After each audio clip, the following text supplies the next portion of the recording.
Okay, some quick pointers on the curing process that I go through. Okay, first of all, make sure that you've used a jig head popper on your lures and that you clear out the paint from the tie-on before you go through this curing process. That is essential. You will have a very tough time. In fact, you'll probably give up in the process of getting that paint out of that tie-on after you've cured. The manufacturer of ProTech, which is the #1 powder paint that you'll run across, there's others, and there's some great ones out there too, but they recommend a curing process that involves 350 degrees, and they want it 350 degrees for 20 minutes. Okay, so obviously you would preheat your oven, otherwise you're not at that temperature.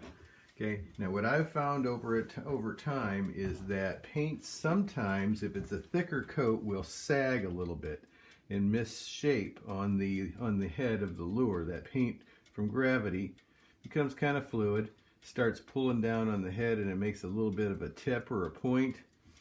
It's not a real big deal. You could still use that, but it just looks unprofessional. So what I like to do is set back at 325 and double the time. Okay, less heat, twice as much time. So I've got it 325.